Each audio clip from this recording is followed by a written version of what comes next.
How y'all doing? Got Clemson here, Williams-Brice, 7:30. Looking forward to one of the great rivalries in all of college football, and certainly playing much better and coaching much better than we did a year ago. So Clemson's got a really good football team. You look at offensively, the year Kelly Bryant's had has been outstanding. Really is, I'm sure for them going in the year, uncertainty of how he would perform, and he has played really good football for them. 154 carries, not all designed quarterback runs, creates a lot of issues for you in off-rhythm plays. He's had 300 attempts, and he's completing 66% of his passes. So really played good football. And you go back and look at Virginia Tech in several of the games where he's making some plays, whether he's throwing it or running it, and really playing good football. Really good stable of backs, Feaster and Eddie, and got top-end speed guys. Good stable of receivers. Deion Kane we know well. Ray McLeod, who's also a punt returner for them and does a really nice job. And Hunter Renfro in the slot's a very difficult cover. Deep up front in their offensive line and playing a lot of guys. Defensively, Brent does a great job.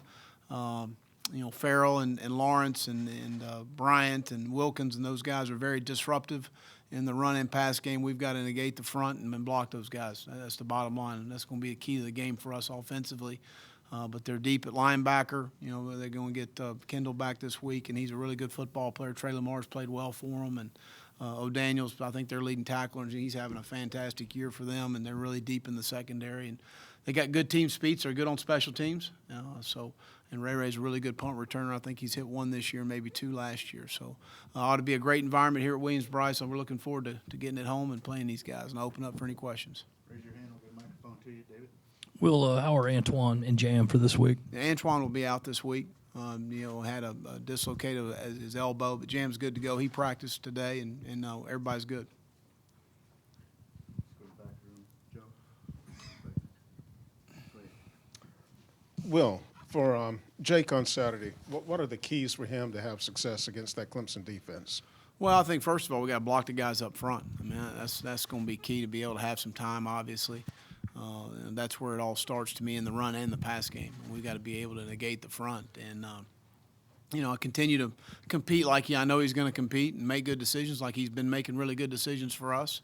Obviously taking care of the football to create some explosives and go make some plays. I mean, at the end of the day, when you play a really good team, you got to make some plays. And that's the bottom line, and certainly that's what we're expecting him to do.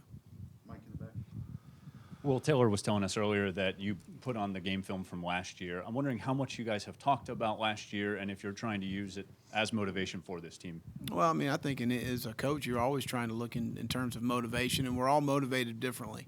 Some guys are self-starters, and you don't really have to say a whole lot to them. Some guys need to have a little bit of a reason to get excited about it. But in this ball game, you don't need a lot of motivation at the end of the day. We're had a really good practice this morning. Guys were highly motivated. We don't play till 7:30 Saturday night, and we need to have a good gradual build-up emotionally to the game, and I think we will. Stand in the back, Mark.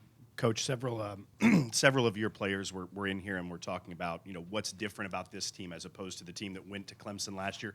For you, what's different about this team than the team that you took into Death Valley last year? Well, I mean, I think obviously we're a deeper football team. We have more depth. We're an older football team, although 70% of our roster is still freshmen and sophomores. This football team competes.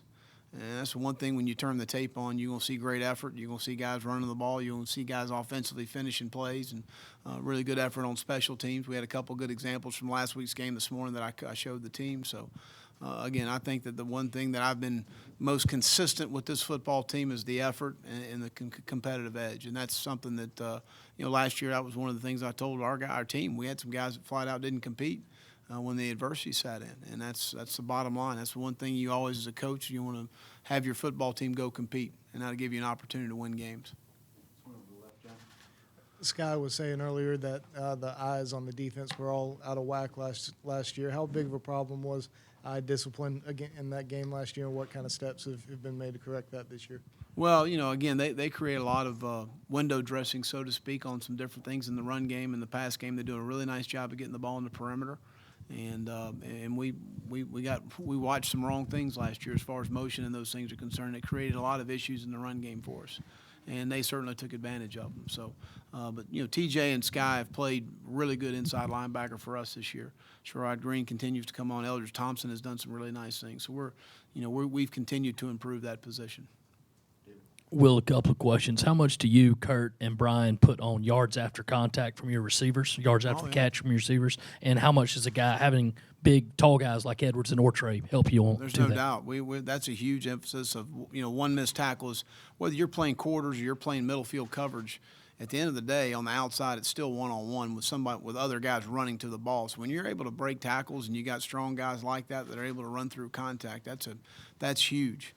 And something that, from my perspective as a defensive coach, it's always concerns you to be able to get big guys on the ground, especially in the 50-50 balls. When they're able to body you up like Ortre is able to do and Brian's able to do, and Deion Kane is able to do that. He's a bigger receiver in those situations. But there's no doubt that you create some explosives, being able to do that down the field.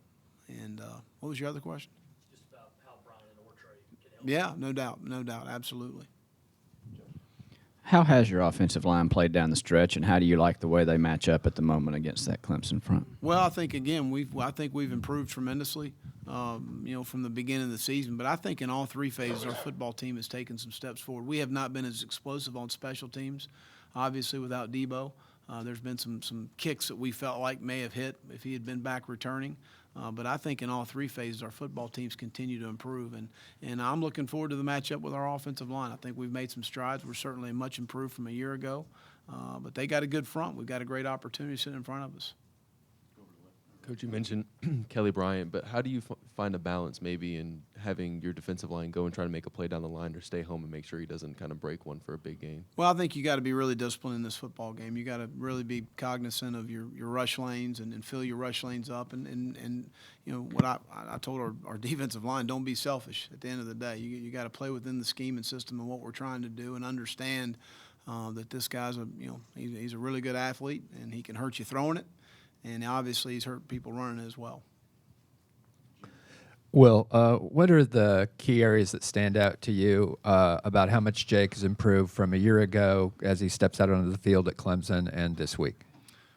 Oh, well, I think it's night and day. I mean, it's number one is what we're putting on him at the line of scrimmage, the amount of different things we're going to allow him as far as decision making, much more a percentage of the offensive playbook, that we're able to carry into a game now, the adjustments we're able to make at halftime that we probably wouldn't have been able to do a year ago. It's night and day from where he was a year ago. There's no doubt about that. Go to the back over here, Mike. Coach, you talked about the improvement of the offensive line. We've seen the run game improve the last couple of weeks as well. Going up against the front that Clemson has, obviously they've been banged up a little bit defensively, but still one of the best in the country. How important will it be to be able to establish that run early and be able to stay balanced? Well, you don't want to get in a one-dimensional game with this group, and we did a year ago. And you watch, they do a really good job of pressuring the quarterback, and if they know you're going to be in a throw situation the entire game, it's going to be a long day. So you got to stay balanced. You got to be, again, hard-headed in the run game a little bit. And, when you play a front like this, you're not going to always hit a 20-yard run every time you run it. You got to be able to stay patient in the run game, and you can't get one-dimensional. In the back, Mike. Well, obviously, you're not from South Carolina. It's kind of hard from maybe an outsider's perspective to fully understand what this rivalry is. I'm not an outsider anymore. So I get it, and I understand where you're going with it. I get it. When did you first? Maybe the first day on the job when 38 people tell you to beat Clemson. Will, Dino and Syracuse found success against Clemson running that up-tempo, fast, quick scheme. How much of that do you plan on implementing? Well, we go into every game with the opportunity to play with some tempo, depending on how the flow of the game is going, and that's something that we have within what we do.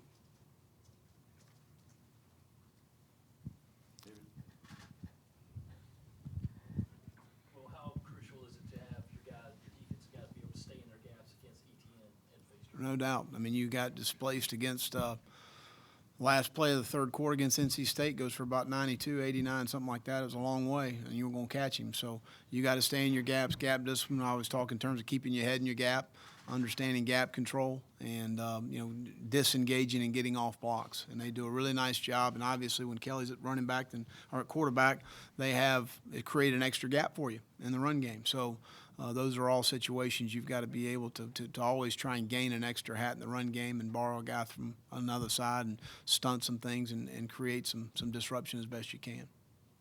Let's go Jake mentioned the emotional high of the Kentucky game and not thinking that the team was able to maintain that. Do you have similar concerns given the emotion that we'll be going into this game early, and how do you plan for that maybe?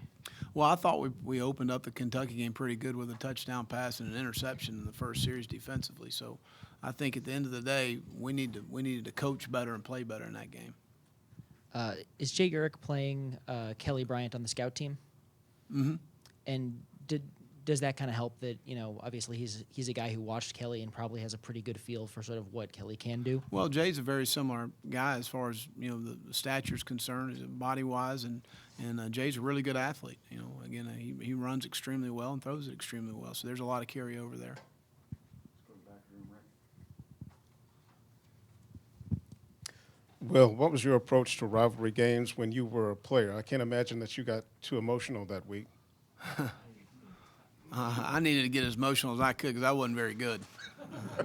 So I needed to be jacked up and ready to go every week. I had to be that way at practice every day. I wasn't very good, so I had to be excited every day.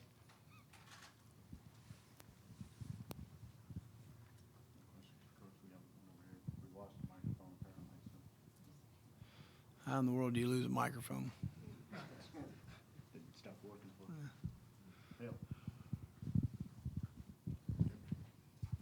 I know you've talked in the past how one game doesn't necessarily dictate a lot in terms of recruiting, but what does this game do for you guys, potentially winning it and creating some Certainly, juice I in think state? it continues to show progress within our program. There's no doubt about that. But again, I've said it many times.